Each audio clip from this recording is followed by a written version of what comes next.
Hear me.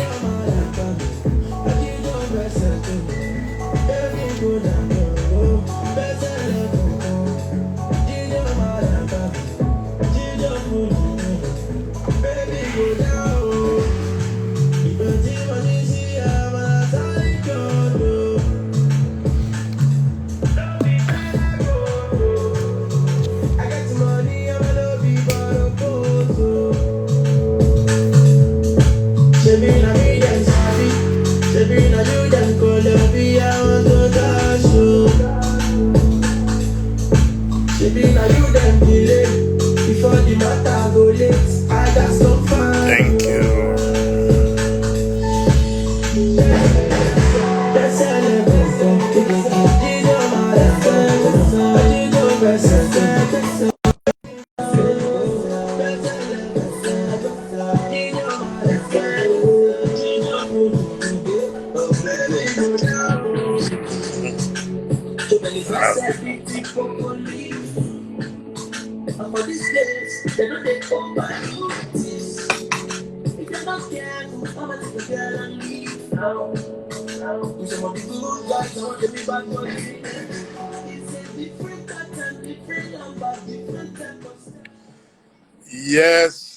Yes.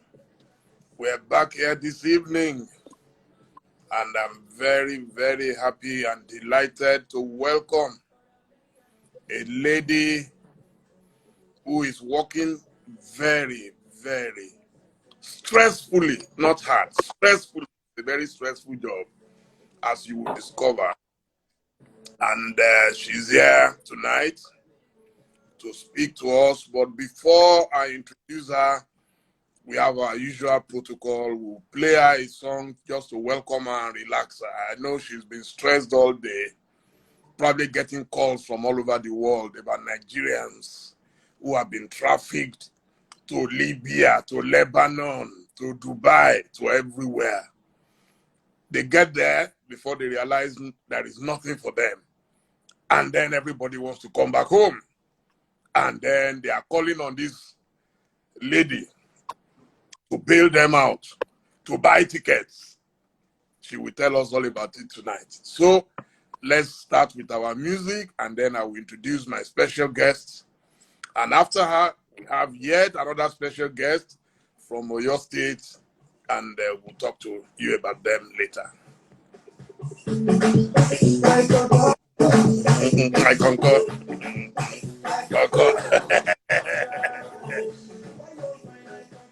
Yes, our own Timaya.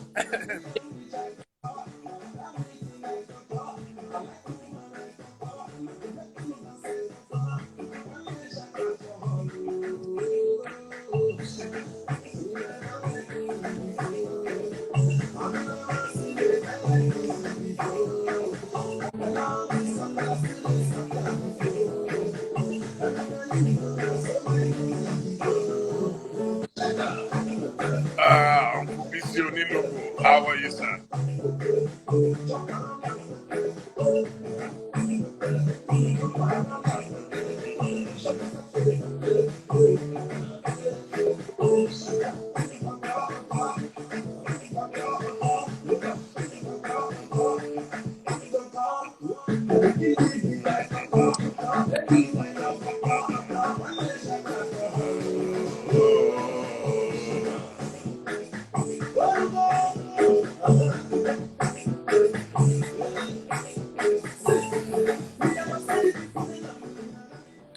Yes, I wish we could dance on, but then we have very, very serious business to discuss tonight. And my very dear sister, it's good to see you again. I think the last time I saw you must have been years ago in South Africa. Yes. We met at the Oliver Tambo Airport in Joburg. As I was connecting a flight, I think you were also connecting a flight. So it's good to see you again. But I've been following you. I've been following your work. And every time I see you, I just say, oh, I wonder how she's going to cope. We're live right now on Instagram. We are live on Facebook. I can see a lot of my friends Penelope Mensah from Ghana. I'm seeing you on Facebook, and I'm seeing so many people here. Anyway, so my special guest tonight is no other than Dame Julie Okah-Donli. I hope I pronounced it well. Right. Thank you. Right. She is the Director General. She's not just a director, Director General of the National Agency for the Prohibition of Trafficking in Persons. A lot of people don't know any other business than to sell human beings, which is like second slavery. So we're selling our people into slavery. Could you kindly just briefly introduce yourself, tell us your background before we go into what you do? I'm Dame Julie Okah-Donli. I'm a lawyer by profession, a chartered secretary and administrator, a chartered arbitrator as well, and a certified auctioneer. I am the Director General of NAPTIP. I was appointed in 2017 by His Excellency President Momodu Buhari, and I'm there right now as VG. Thank you. Yeah. Can you tell us a bit about growing up? You know, what, so that we can see what prepared you for this difficult task. Your primary school, your secondary school, where you come from in Nigeria. It's important for people to get to know you. Well, I'm from Bayelsa State. I grew up, I was born and brought up in Lagos. I attended Command Children's School, Yaba. My dad was a naval officer. My mom was a businesswoman. I went to secondary school in Bagada Girls, and I also went to university in Ahmadu Bello University, Zaria. Growing up was very strict. My dad, my parents, both of them actually were very, I don't even know, between my dad and mom. I think my mom was even stricter than my dad, who was a naval officer. And I think that really made me to be very, very disciplined and time conscious. If you tell me to come somewhere at 2 o'clock, you can be sure I'll be there at 1. I'll just start hiding, you know, so that you don't, you know, until it's around time before you see me. So it really helped me a lot. And I think being a lawyer and administrator also really prepared me for this job without even knowing. And then most importantly, I'm very passionate about, you know, the rights of human beings generally. Men, women, boys, and girls. I just can't stand any form of violence on anyone. You know, if I see something happen, I must say something. I don't just walk past, you know, I must say something about it. Funny enough, on my 50th birthday, I launched my first book called Parenting in the 21st Century. Apparently, God was preparing me for this job without me even knowing, because what was my book talking about? I was practically talking about how to protect children, boys and girls, from being abused. And in my job, we find all sorts of children being abused, boys, girls, raped, you know, violently beaten, killed, and all of that. You know, so I think my job was divine, if you ask me. I have a foundation called the Julie Donley Kidney Foundation. And you know the strange thing? The last place I went to do free screening and awareness campaign was in NAPTIP. I did not know that I was going to go back to NAPTIP. It was just Wow. so yeah. That's so fine. fine. You just said it now that on your 50th. Yes. Was it your 50th we celebrated that time? You mean you are over 50 already? I will be 54 in December. Wow, I would have thought you are about 40 plus now. Well done. Well done. Well, okay, now let's talk, because we have plenty to talk. You see, I travel a lot, and I'm sure that is why the only place we ever met was at the airport, you know, and wherever I go in the world, I cry. Some people will come to me, walk up to me at the airport, they are stranded. In fact, one night we were flying out of London Heathrow Airport on Virgin Atlantic. And just as we were about to board, so the security guys stopped us and said they needed to take in a deportee. They were deporting a lady. And suddenly all hell broke loose. The lady who was sitting quietly before started noise. No, I'm not going. I have HIV. You people have infected me. Hey, come and see commotion in the airport. You know, but they forced her on board. There were other times that the people being deported got too violent and the police had to evacuate them from. So how have you been dealing with, could you tell first the primary objective of your agency? Yeah, NAPTIP is first and foremost a law enforcement agency with a mandate to prevent all forms of human trafficking. We also have an added mandate, which is to prevent all forms of sexual and gender-based violence, which includes rape. But it is only applicable within the FCT, while other states are meant to domesticate the act. But now, talking about human trafficking, which is a federal law and applicable in all 36 states, our mandate is to prevent human trafficking by carrying out sensitization campaigns, which we do practically all over Nigeria, by arresting and prosecuting, and by rescuing victims of trafficking, rehabilitating them, empowering them, and reuniting them back into the society. So if you like, I'll say that our mandate is like law enforcement, and it also has some humanitarian aspects to angle to it as well. It's a very unique agency because we're the only agency, that has such a mandate to, arrest on one hand, rescue and rehabilitate on the other hand. I mean, as a matter of fact, NAPTIP has become a model for people to copy. Countries come, to understudy us and to go back to see if they can do exactly what we are doing, because we have a holistic approach, to the fight against human trafficking. But what is your definition of human trafficking? Now, human trafficking can be defined as the acts, to recruit, because first of all, there's a recruitment to start with. The act to recruit somebody. Let me put it in a very simple way. The act to recruit somebody through different means, either by deceit, which is very common, by abduction, by lies, by force, with the aim of exploiting them. Now, exploitation can be in the form of sexual exploitation for the purpose of forced prostitution, forced labor, domestic servitude, organ harvesting, and so on and so forth. So yes, there must be the act itself, which is to recruit.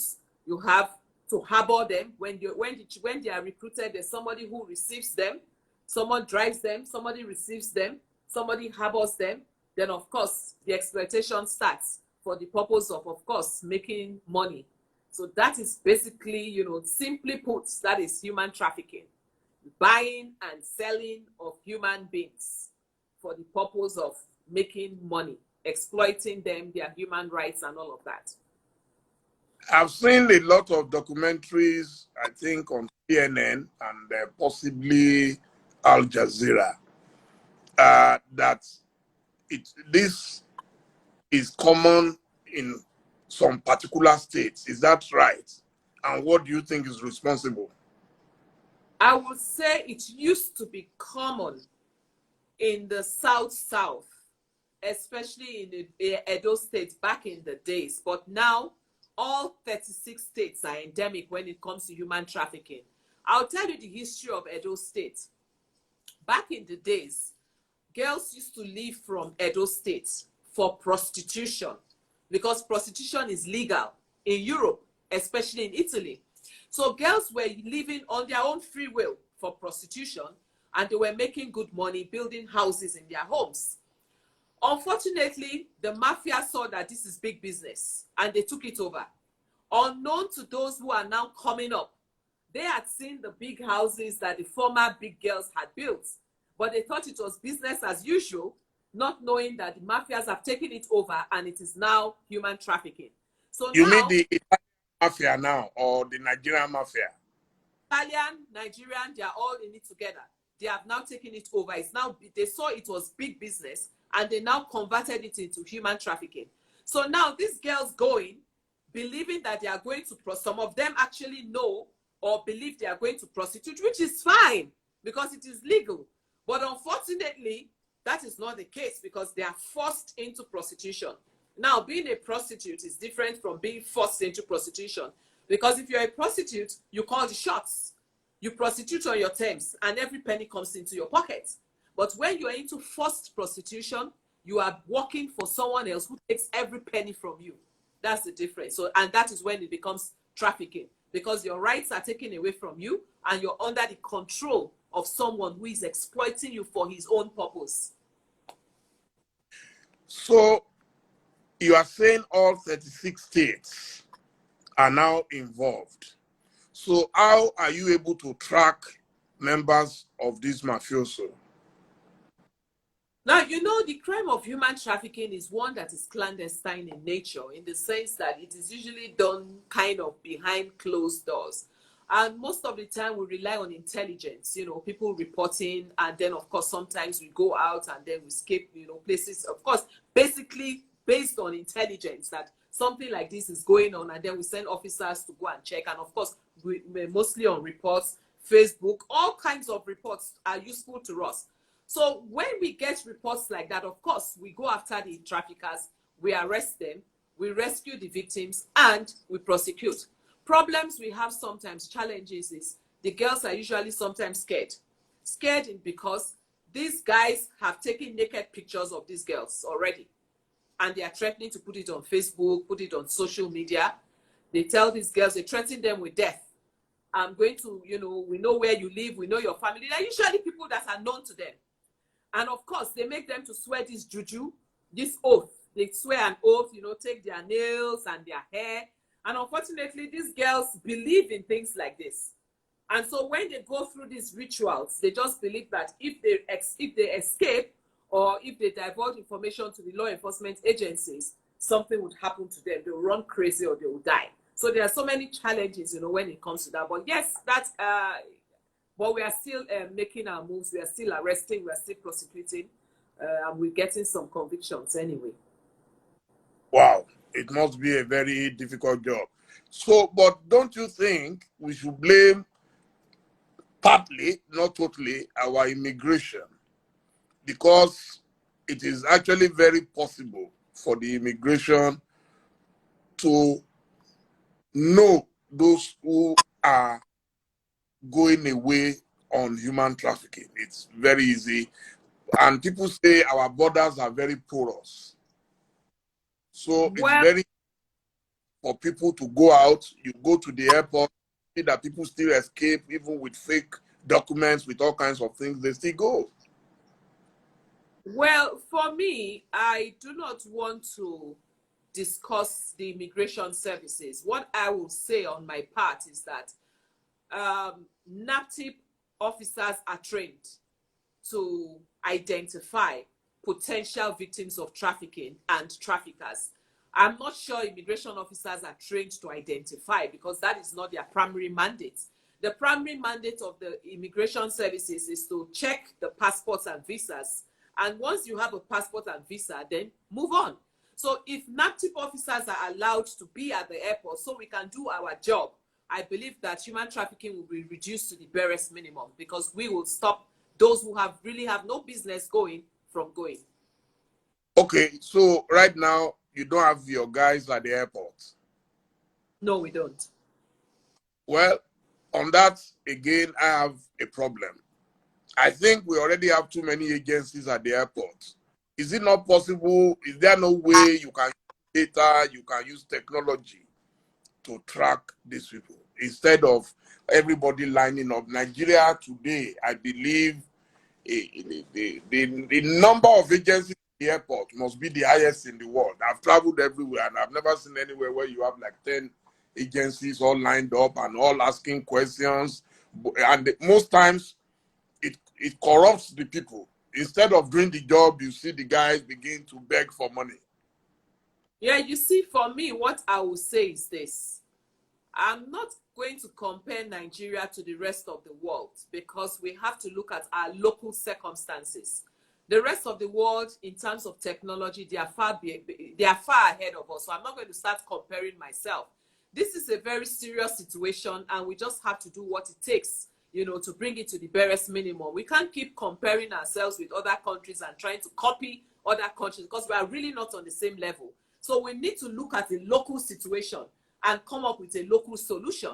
So for me, the local solution will be the relevant agencies that should be there. Not all agencies are relevant, really. But for now, when it comes to human trafficking in Nigeria, NACTIP is a very relevant agency and not just every agency. And I think we should look at it from that perspective. You see, if you say we're peculiar, part of our peculiarity is that our people don't do their jobs. Once they post you to the airport, you be what they come. You see, that's the issue. Nigeria is the only place where you have a DSS inside the counter. When you land, you go there. From there, you go to immigration. Then when you are going out, you meet customs, you meet Air Force, you meet police, you meet this. You see, it makes life difficult and it makes the country unwelcoming to a visitor.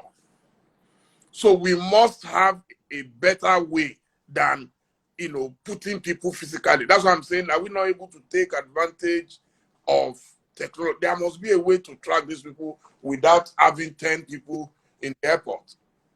When we get to that bridge, we can cross it. But right now, we don't have the technology for that. I mean, for me, nothing stops us, you know, from even being at the counter. So we don't even need to go through that long queue. If we're also at the counter there and then, we know whether this person is a potential victim or not, and we send her back. So she doesn't even need to go and queue. It's just coming to the counter, yes, sorry, you know, and that's it. So there will be easier ways of doing it if we are there, we'll know what to do and how to make it move very fast. Now, look at what's going on now with COVID-19. One would have thought that there was going to be a very long queue because of the protocol. But funny enough, it is even more organized now. And you don't even spend so much time even checking in yourself. You don't even need a protocol officer any longer. So you don't spend so much time again on the queue. It has made it so short. So yeah, there are different ways I think we can achieve, you know, cutting time.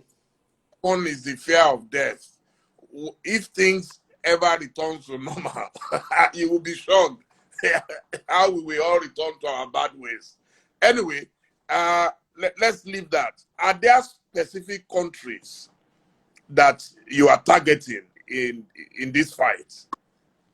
You've mentioned Italy.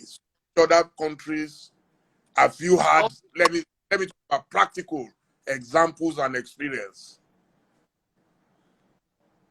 I'll tell you that all the countries are endemic when it comes to human trafficking. It depends on what they are trafficking. For example, the Middle Eastern countries, when you talk about domestic servitude, yes, and I believe there will also be elements of organ harvesting going on there. We're also looking at Europe, for example, more for forced prostitution, trafficking for forced prostitution, the West African countries as well. Trafficking for forced prostitution and domestic servitude. So yes, I mean, all the countries are endemic. West African countries, East Africa, it's a global phenomenon. It's a global phenomenon. Every country is guilty of human trafficking. So what are your biggest challenges at the moment? Well, to be honest with you, my biggest challenge is the fact that the destination countries always want to make it look like it's a Nigerian problem. And I tell them, no, it's not a Nigerian problem. It's a global problem. For example, you say, oh, Madam DG, there are these two guys who we suspect are traffickers.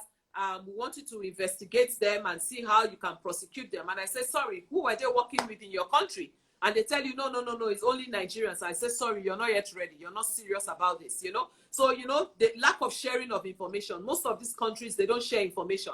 They don't share information with us. We don't know what they are doing when it comes to prosecuting traffickers. We don't know who they've prosecuted, how many they've prosecuted, if any. You know, there's this lack of mutual legal assistance or both on their side. Then there's this just lack of trust, lack of sharing information. That is the major important thing there. You know, so they make it look like it's a Nigerian problem. Whereas if you ask me, the destination countries are the ones that really are the problem, because the Nigerians, they leave from the country of origin, which is Nigeria, and they end up in the destination countries where they are forced into prostitution, forced into organ harvesting, forced into domestic servitude. All the money is being made there. By the time these girls come back, they are wretched. Most of them are sick and almost dying. Most of them already have diseases. They can't even live long. They can't live a normal life any longer. You know, so it's a very, very serious problem, you know, for us. It has been alleged that Nigeria and Nigerian government, of which you are a part of, is fond of abandoning its citizens abroad when they are in trouble. Is this allegation true? Well, I really don't know what anyone means by abandoning their citizens. What I'll tell you is this. In the last 3 years since I became DG, Nigeria has brought back thousands from all over the world, especially victims of trafficking. Let me restrict it to victims of trafficking. Perhaps someone else who is in charge of just regular migrants or non-migrants can speak for themselves, but I'll narrow it down to victims of trafficking. We've been working very closely with the Ministry of Foreign Affairs, with the EU IOM joint initiative, and we've brought back so many girls from everywhere. And it's a work in progress. It's not a one-off thing, because we are talking about thousands of girls scattered all over the country. Unfortunately, you know, we've carried out massive sensitization campaigns, but these girls, for whatever reason, some of them for greed, you know, who just think that, you know, when they flash monies in their faces and tell them they're going to be paying them so much money, they just jump at it. And then, because I tell you what, there were some girls that came back from Lebanon like 2 weeks or 3 weeks ago, about 125 of them. And I went to see them, you know, where they were kept, you know. And I asked the question. I said, look, I really want to know if my officers are not doing their job. Were you aware or were you not aware that trafficking is going on? And they said, well, they heard about it, but they didn't know that it was happening in Lebanon. So these are the problems, you know, we have, where these girls, we go, they get themselves trafficked, and at the end of the day, they start shouting and screaming, oh, Nigerian government has abandoned me, they are not doing anything. It's very annoying, you know, because it is cheaper for them to stay in Nigeria and use that money that they are giving to these fake agents to do a business here, than for Nigerian government to start spending so much money bringing them back, especially when they know that trafficking is going on in the world. It's not like they were ignorant of the fact, you know, so they cannot claim that anybody abandoned them anywhere. Nigerian government is doing a lot to bring them back and spending so much money. But one of the reasons I came to you and I contacted you was because of a specific situation we have in Lebanon. And I'm sure you are aware of that. I had tried to get information from my good friend, Madam Abike Dabiri-Erewa. And then she said, well, she didn't have much information about what was going on in Lebanon. So it was from her. I then came to you again. What is happening in Lebanon? Can you speak about the situation in Lebanon? Because that video has gone viral. We see Nigerians sleeping on bare floor, and they've been there for weeks, if not months. Okay, you see, the problem with us is that we are very judgmental. And because of this social media, everybody just flashes whatever and, you know, takes it without looking at the situation on ground. Nigeria Embassy, we do not have shelters in Nigeria Embassy in Lebanon. So now the question is, where are they going to keep these girls who are running away from their slave masters? That's the question we should be asking. We don't have shelters. Now these girls escape from their slave masters, and then the ambassador is able to get somewhere for them to just stay while we are working on bringing them back, because we are working on bringing them back. Now they get very impatient and they start screaming and expecting magic overnight. It doesn't work that way. There's a protocol, there's a procedure. Before they come back, they must be given emergency travel certificates. None of them there is ready to spend their money to buy tickets to come back. Now, if you cannot use your money to buy tickets to come back, then you have to be patient for us to put our plans in place to bring you back, which is what we are doing, you know. So that's exactly the problem now. About 150, not just these 30 girls you're seeing, about 200, actually about 210 girls right now have been profiled to be returned. We're working on the logistics. It's not easy, you know. So that's where we are now. It's not just these 30 girls. These 30 girls inclusive. Okay, So what is your connection with the different states in Nigeria, the government of the states? Maybe what you need to do is identify where they come from and then link up with their state government. That's why I'll be talking to the lady from Oyo just after your interview, because I can see that Oyo State has been quite proactive. They are trying to bring back their own citizens. But it would be unfortunate if Oyo State picks their own citizens and then abandon citizens from other states. So how do you think you can be of help to these young girls? Well, what I would say is this. NAPTIP is federal government, so we don't go selecting states. When we are repatriating, we repatriate everybody. Oyo State and other states can partner with the federal government to pay for flights, but not to just go and handpick their indigents, because we bring everybody. So that's a way to partner. And what else? I'm going to say again is this: we have states that have the anti-human trafficking task forces. Oyo State is not one of them. We are trying to set up the Oyo State anti-human trafficking task force, and then we hope that the SSA is going to facilitate that. Right now, we have 5 states who have anti-human trafficking task forces, and they are working very closely with NAPTIP. The idea of having a state task force is to liaise with the federal government, which is NAPTIP, for easy coordination and cooperation, so that we can have all these exercises in a more coordinated manner, because it will be very tacky if different states start traveling all over the place to pick out their citizens or their indigents when Nigerians are in one place. For example, we have Ondo, Oyo, Ogun, Lagos, like that. If they come together and decide to get planes to bring, to evacuate these girls in conjunction with the federal government. The federal government is bringing 2 planes, they are bringing 2 planes or 1 plane.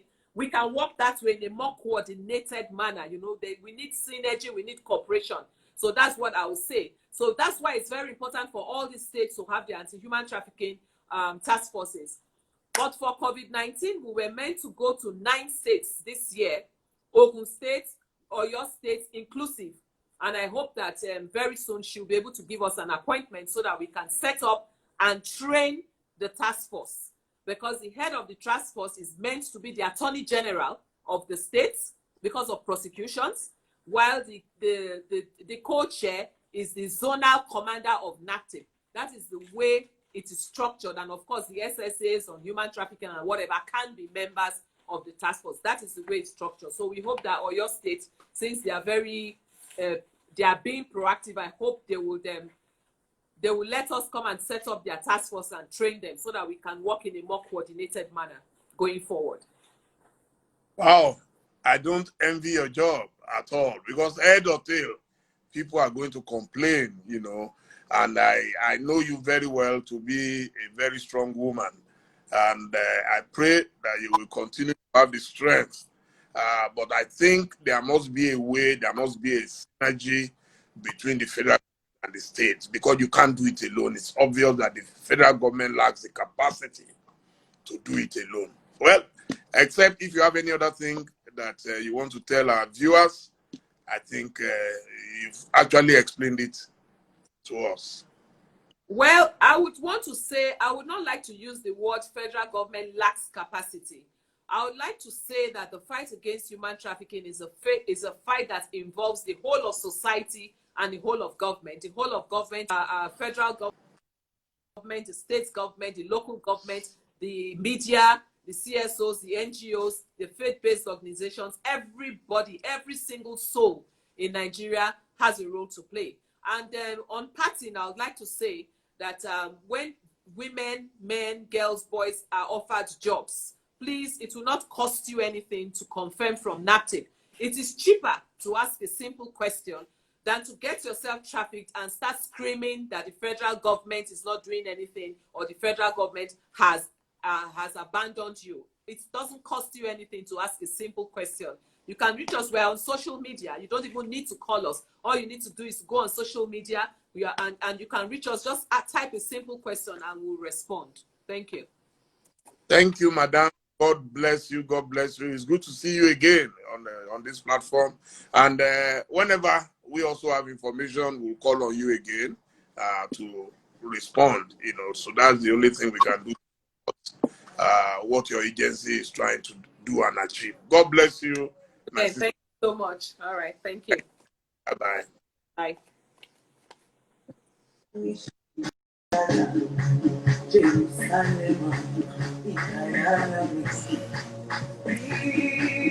Now we are going to Oyo State, Ibadan, where Honorable Mrs. BOLANLE SARUMI ALIYU is waiting to join us now.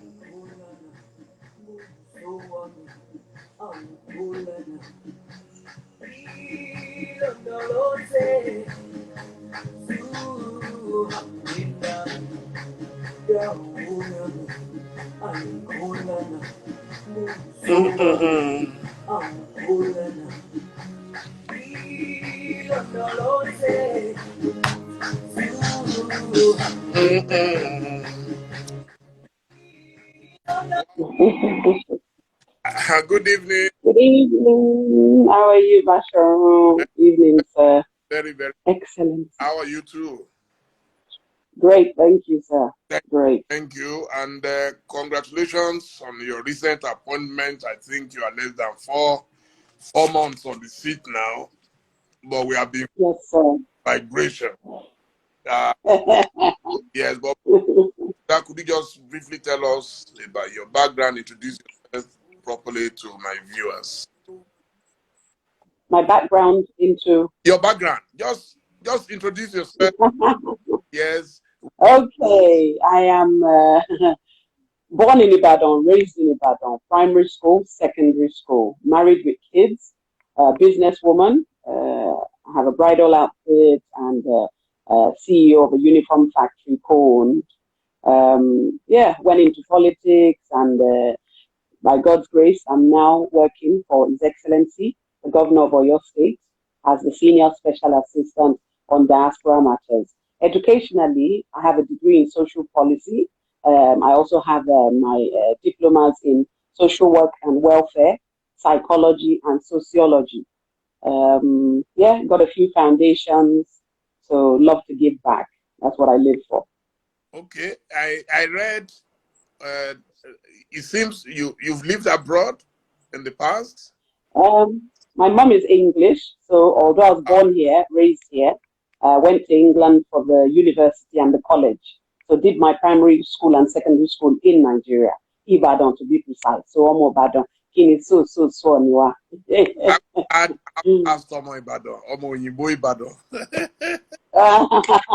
There's no Oyinbo there. Maybe this is the Oyinbo. Everything else is Naija. From England, so that's good. That's good. Okay, that's why you speak very good Yoruba, because when you were saying Basho, wondering that.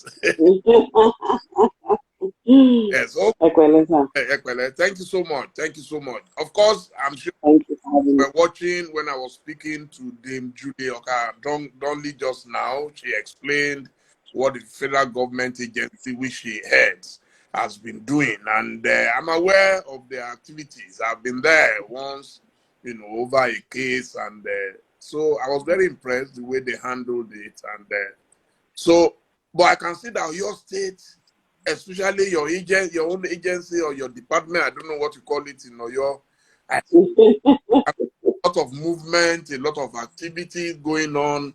So could you tell us first your assignment for the government of Oyo? So basically, like I said, I'm the Senior Special Assistant on Diaspora Matters. So this is quite wide. It includes looking for investments abroad, bringing them back into the States. It includes connecting with the citizens of Oyo State in the diaspora.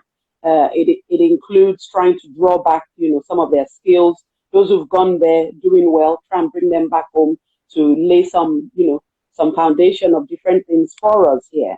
And then, I started this job, and since I started, I've been having calls and complaints, messages and emails from all over in the United Arab Emirates, Oman, Kuwait, and Lebanon, of our citizens stranded, Many of them in Saudi Arabia till today are still stranded. They've been going to the embassy 24/7, and they have still not, finished the plans to bring them back. So those ones are not the traffic victims. The current issue is actually the ladies in Lebanon. So basically, they went there to work as domestic servants. Due to the COVID pandemic, they've lost their jobs, many of them. So many bosses couldn't afford to keep them. So they told them, right, why don't you go back to your country? They're like, I'm not going. You need to pay me my wage. It's like, I don't have any money to pay you. So like how we have bad people and good people anywhere in the world, we can't blame the Lebanese government for whatever the people, who are bad are doing. So we reached out, to Honorable Abike Dabiri, who also took up the case, spoke to the Lebanese ambassador about the issues right now in Lebanon. Immediately, the Lebanese community, Lebanese government, and Silver Wings Travel Agency gathered the money together, and they brought back over roughly 130 or 40 of our citizens. Because what happened is they placed a ban on domestic visas when they discovered that it's a big problem. Because the ambassador, I met him in Abuja, and he told me, he said, look, we don't even know when they get these visas. They don't even get it through the embassy.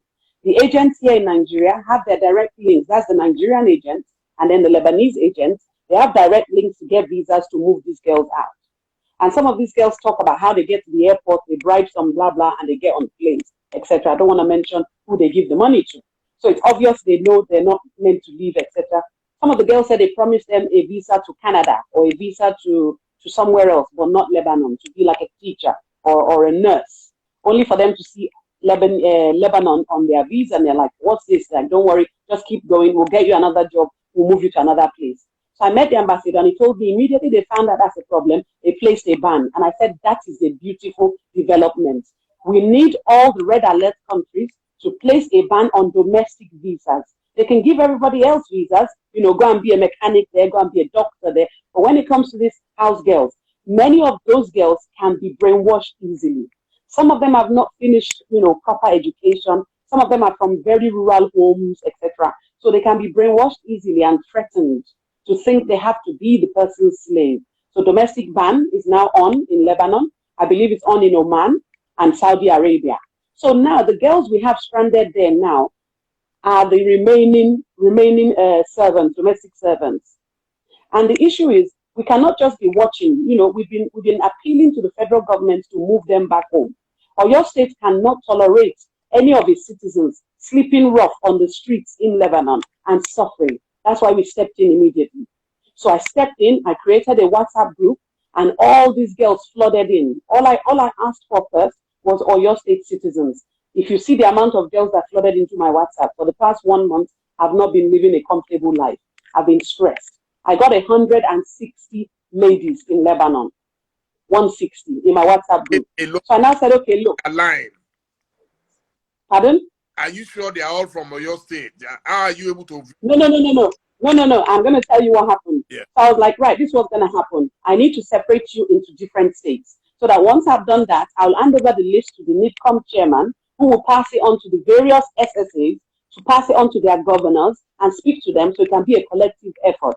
So I separated the groups into all the states. So Oyo State ended up with about 50-something girls, Ogun State about 23 or 26, Osun State about 23, Lagos State about 12, Kwara about 5 or 6. So I have this broken down list. Even Edo has about 2, Delta State about 2, Rivers, Abia, Anambra 111. But the major issue is a Southwest problem. We have the highest figure.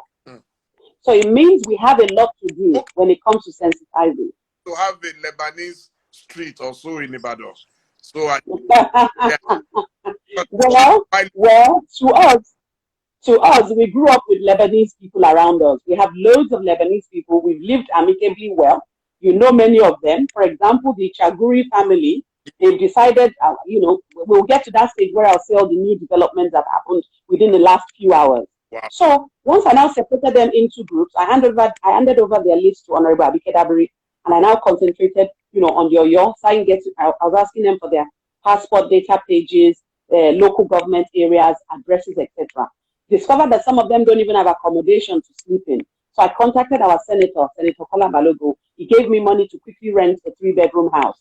the house was not enough. So we paid for another, I used my own personal money, rented another 3-bedroom house. So all these girls went in there. You know, we only said, look, 3-bedroom, at least 3 or so in a room should manage. Before you knew it, they were helping each other, because they all saw that there's a channel of help right now. You know, they don't have to be locked up wherever their bosses kept them. So many of them ran away from their bosses into these shelters. So that's one issue the federal government needs to look into. The federal government needs to ensure that every mission or embassy we have abroad should have a shelter home. If they don't want to own the shelter home, they should collaborate with an NGO that will run the shelter home for emergencies. Anything could happen overnight, and all Nigerians need to evacuate from wherever they are to come back home. If there's this kind of shelter, people will not get into trouble and be more stranded than they are. So when Madam DG was saying that it's tacky for your states to think they want to take out their citizens, it's not tacky. It's about the lives of our people. So definitely we will step in and see how we can make them as comfortable as possible. We cannot be waiting for federal government, because even if federal government wants to bring them back, sir, they will ask them to pay for their tickets. Federal government, I don't believe, the only one I believe maybe they did was Libya. Any other one, people had paid for their tickets. The last one that they brought back from Oman, they all paid for their tickets. Meanwhile, these girls have no money. Then they will be stranded forever or what? Thank you. They don't have any money. They don't have any money because their bosses haven't paid them 3 months, 4 months, 5 months. The other thing we found out was these Nigerian agents, they don't know that, you know, these girls don't know that if send them abroad to work for 3 months, they will collect the salary, not the girls. So the girls think the Lebanese bosses owe them wages, not knowing that Lebanese bosses have paid the Nigerian agent that brought them. So it's just a continuous problem. So number one solution, like I said, is to ensure there's shelters in each mission. Number two, Oman does not have a mission, and that is not good. The federal government needs to look into getting a mission there, because we have to be reaching out to people in Saudi Arabia to talk to them to please assist those girls in Oman. I had to do that as well, you know, to make sure that they would do that as well. That's how those ones in Oman were able to arrive. Next thing, the bans must be in place. I said that earlier.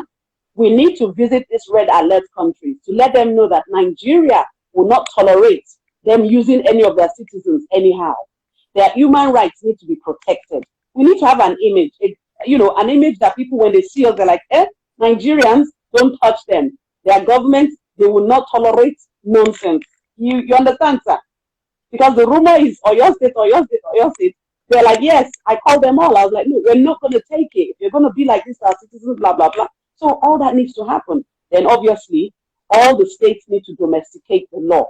There's a 2015 Act, Trafficking in Persons Act, which NAPTIP is using. We are already working with the Ministry of Justice to ensure that we domesticate it in Oyo State, hopefully within the next 1 month or two. So it was never domesticated before we came on board. So you understand, sir? So if every state can do that, it will be very important. And Oyo State is a transit zone because we're so important. You can't get to Lagos Airport if you are coming from Ekiti, Ondo, or Shu without passing through Oyo again. So if we curb our own to a point and other states do not tidy up their own zones, the traffickers will still find a way to pass through Oyo State. So when people do statistics, they will say Oyo State is the shipping zone, that we are the ones, this is them to take them from, which will not be true by the time we are done. Also, all the radio stations, I hope different states are taking notes. All the radio stations, they need to, you know, they need to have meetings with them and beg them, because there's no law to say they cannot place adverts. These agents place live adverts on radio. I have a group of men in Dubai right now. They paid 1.5 million to go to Dubai to be taxi drivers. The agency promised them that you will be earning 250K a month. So they paid 1.5. I'm like, 1.5 is enough money to start a business in Nigeria, and you have a roof over your head. 5,000 can start a business. Yes, sir. Yes, sir. So they arrived. They now arrived Dubai. The taxi firm told them, look, I paid 1.5 million on your head, so you will start paying me back for the next 2 years. Give me your passport. So they paid the agency in Nigeria, and the people also paid the agency in Nigeria. So the agency made 3 million a head, basically. Now you are there earning 70K, working working 24/7 without any rest, and you have to pay so many fines. So they're like they want to come back home, but they're in modern day slavery, because that's what we call modern day slavery. Their passports are still with those bosses. So once the airspace is open, my plan is to fly into Dubai and meet the right authorities there and report these cases to them and see how they can free our citizens, because they should not hold anybody to ransom. I asked them, did you sign any forms? They said, no, they didn't sign any forms. So it happens to men. Yeah, they always sign forms. I have an example. My tailor who designed the OV logo on my car, brilliant guy. He made you sign a form. He called me okay. And he said, oh, I should help him get visa. He wants to travel abroad. I said, what are you doing abroad? You are doing well. You are working for me. You are working for me. To cut it short, he insisted. Then one day he called me. He said he just got a visa to South Africa. I said, South Africa? What are you going to do in South Africa? I said, he's just tired of Nigeria. Anyway, he went to South Africa. I didn't know. One day he called me from South Africa. He started crying. The person who brought me here, I signed 2 years. Now he's telling me 5 years. I said, you signed 5 years of his life away like that. Do I know anybody who can accommodate him in South Africa? Who will accommodate you? Do you know? What happened? Him. I don't know what happened between him and the guys. Maybe he ran away and they were able to catch up with him. They killed him. You will not believe. They killed him. Not do to stop him from traveling. He traveled. I had another. This guy told me he wants to go to America. I said, how? Me, I don't know how to get visa for people. Anyway, one day he called me. He said he has visa. I said, are you sure? He said he has visa. All he needs is ticket money. And that's the only thing I can do for him in this life. He doesn't need anything else. I gave him money. Then about maybe 6 months down the line, I didn't hear from him. I said, this guy got to America. I didn't even remember to call me that I'm now in America. You know what happened? They told him he can't go straight, so that the kind of visa they got for him, he should travel through Abidjan in Cote d'Ivoire. Then when he once discovered that it was a fake visa and they put him in prison. So how do you deal with this case? So how many of such people can your state afford to bring back? So this is the issue. With Lebanon, the Oyo State governor has said he's going to repatriate all citizens trapped in Lebanon right now. And we're going to document them when they come, because there's a rumor that some of them want to try and go back again, as in the ones that came back before. And I had to do a lot of reorientation with them, because these girls, they need to be, you know, I don't know whether you need to boost their confidence or make them believe in themselves. Because I believe in Nigeria, and that's why I'm in Nigeria. I believe Nigeria is the best place to be. I was born here, raised here. I have the option of living in England, but I refuse to. So I need Nigerians to believe in Nigeria, that Nigeria will work. It will not work if you keep exiting and wasting yourself along the line. Exit to a right country, yes, that has human rights properly. Exit to a country where you have work permits. You know, not go to a country where you've collected a visa from some dodgy person down the road. You know, so we're going to do a lot of sensitization. We're going to take it door to door. We're going to print pamphlets, newsletters, take it to schools. If we have to do mini dramas in villages, we will do the dramas so that they can see. And, you know, some people are better with visuals than reading. And let them know the dangers surrounding allowing their children. I have a woman, she's looking for a daughter right now in Oman. The daughter is barely 18 years old. I said, Mama, why did you allow your child to go to Oman? She said, well, the child normally is a naughty girl. So she thought she might as well just let her go and learn how to be, as in go and learn some lessons abroad. I said, now your hand cannot reach her. You become what you little. And now you want me to find her. And the last thing she told her 3 weeks ago was that she's in prison. That she's in prison right now. So the mentality, so it has to get to the parents, it has to get to the youths. The youths need to be patient, the youths need to be contented, and the youths need to discover their talents. Every single person in life has got something built inside him or her that they can use and turn into something. And it doesn't have to be big money to start with, you know. So, you know, I am so grateful that I work for a man who is kind-hearted, you know, who will not just sit down and wait till forever. These girls have been in this bondage for months, and they've been sleeping rough for the past 3 weeks.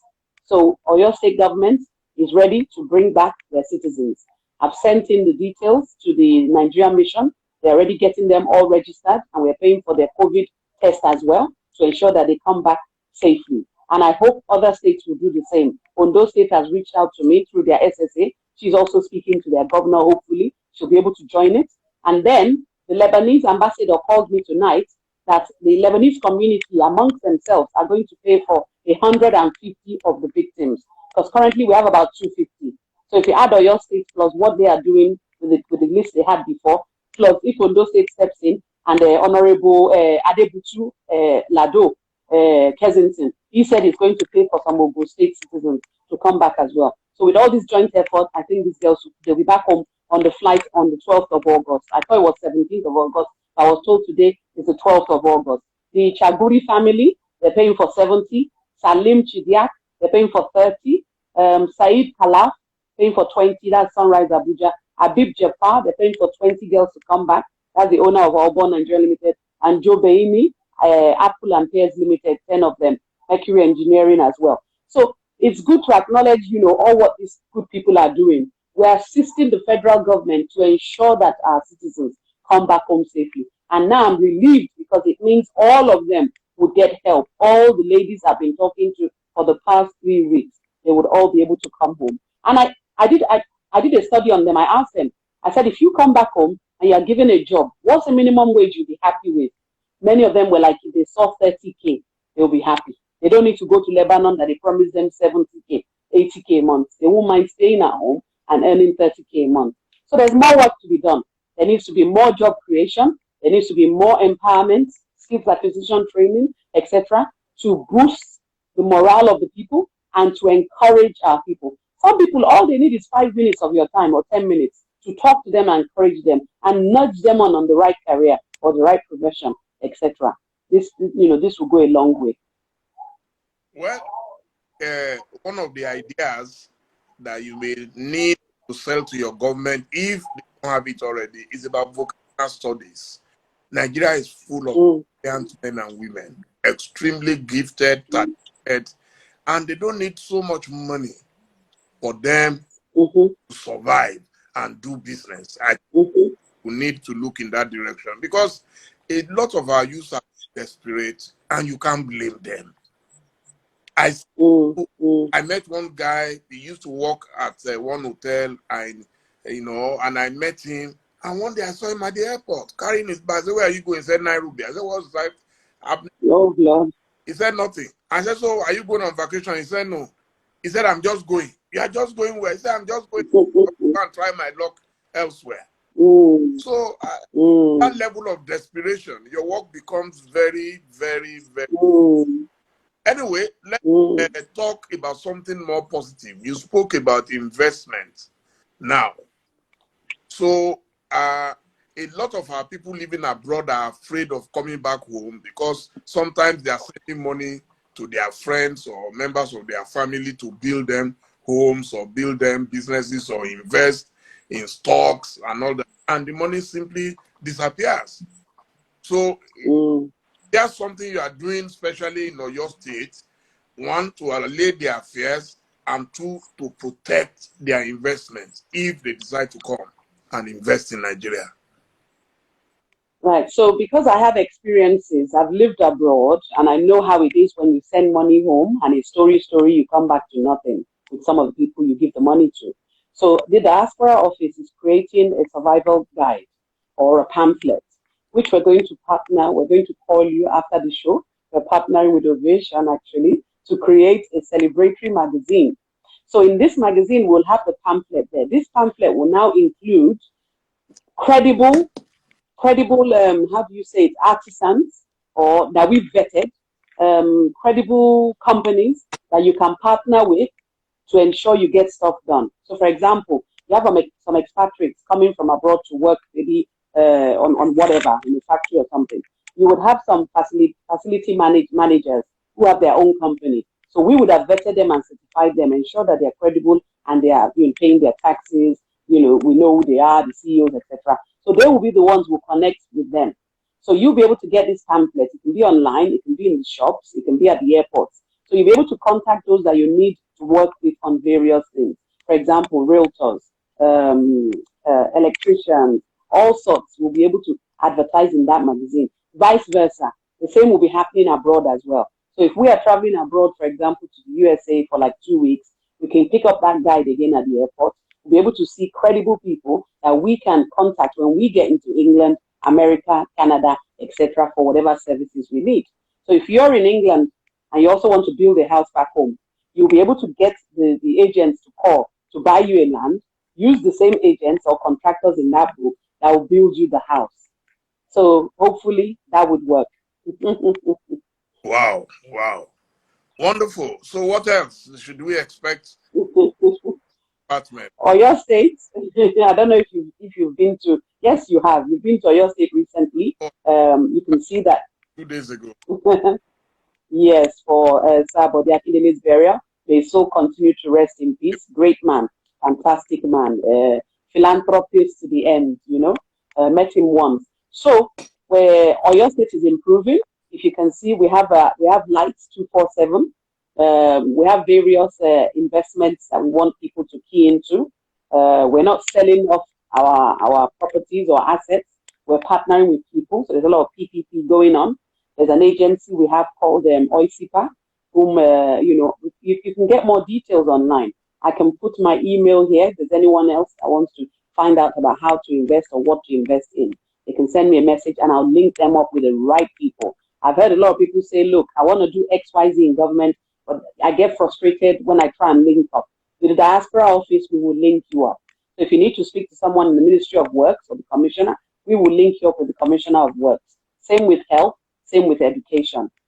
And it's been working. Like every end of the month, my office celebrates our people doing great things abroad.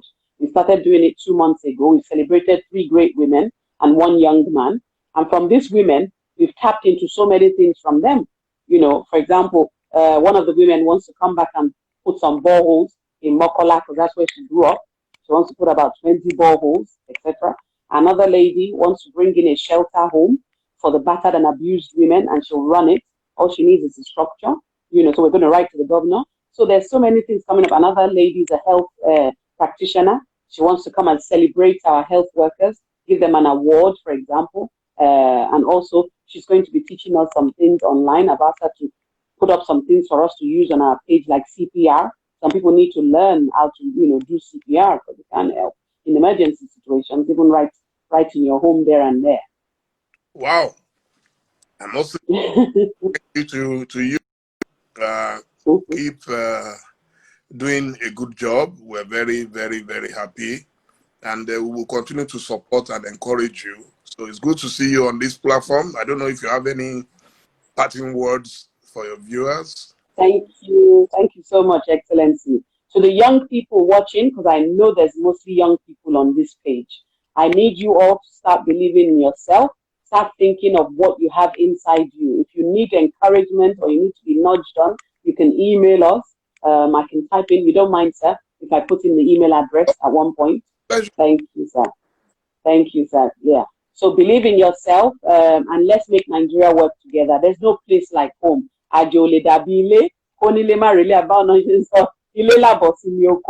So please, let's make Nigeria. Then, when you might go, it's Salemu Yoruba. Potential one, instantly. Láti Wáfi Aládàn Ilé Ifẹ̀. Àwa àrífowókọ́ Yorùbá ni. Oh, that's a lot of funny. Natural anthem, Yoruba àdúgbò. Thank you so much, sir. I really appreciate you. And to the ladies in Lebanon, hope is here. Oyo State governor is coming to rescue Oyo State. Lebanese government and their community are rescuing you all. And Honorable Adebutu Kensington is rescuing you all. Hopefully, federal government may step in. If there's anyone extra left, they can bring back. Fantastic. Okay, I'll be posting the 2 interviews in the next few minutes. And then if it's great, email, I will be able to put it there and then we'll take it from there. Take good care of it. Thank you so much. Have a lovely evening. We appreciate you. God bless. Well done, sir. Thank you. Well done, sir. God bless. Tomorrow evening at 8 o'clock, we have an incredible man coming to speak to us, Mr. Cosmos Maduka. Yes. That is the group chairman for the Koschari's group of companies. You need to watch that interview. The man is just simply on another planet. So I spoke to him this evening, and it's all set for us tomorrow at 8 o'clock. We try our best to bring you the best of the best. You can see these two ladies tonight, fantastic ladies doing their job. I mean, the job of Madam Julie is not easy at all, because the size of the federal government is so big, it's so huge. And so sometimes it's more difficult than if you break it down to a state. But without any attempt at belittling Oyo State is doing fantastically well, and I must thank Madam BOLANLE for joining us. So let's have some music. Where is this gentleman? Let's have some music. I wonder. Yeah, we can play my favorite Duduke if you have it, and then so we can go. We can call it a day. Unless, if I have more energy later tonight, I will join my American friends on this platform. But I've been working all day. No Duduke. Please give us Duduke. Madam Yeti Ajibade, thank you so much. Kredusman, thank you so much. From Sweden, thank you, thank you, thank you.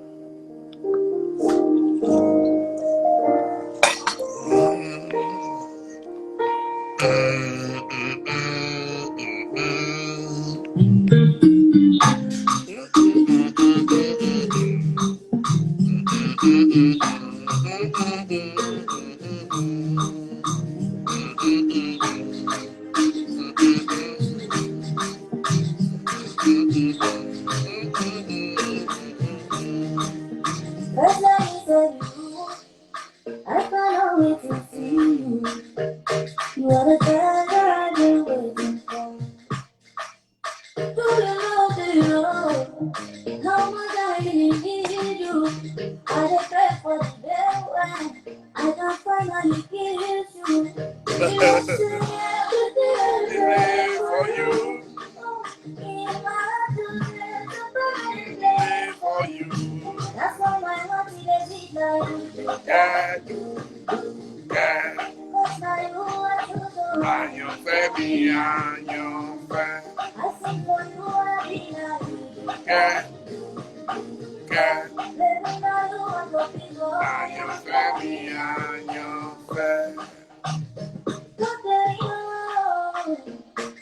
See, I need no people up to you, but I give you what I have. Oh, baby, you are my hero. What do I need? Show you what every day I pray For you, in my heart, separate for you, that's why my heart is beat like you. Cause now you are true to me. and your baby, and your friend. I sing for you, I be like you. Baby, now you are the people. And your baby, and your friend. Only for you, baby, like I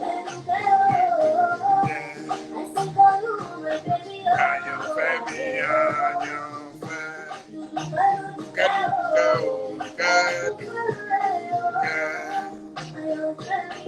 And your baby, and your friend.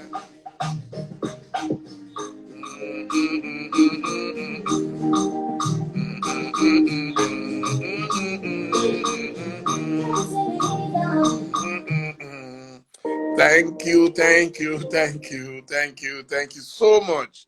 I love you all. Good night, good night. God bless you all.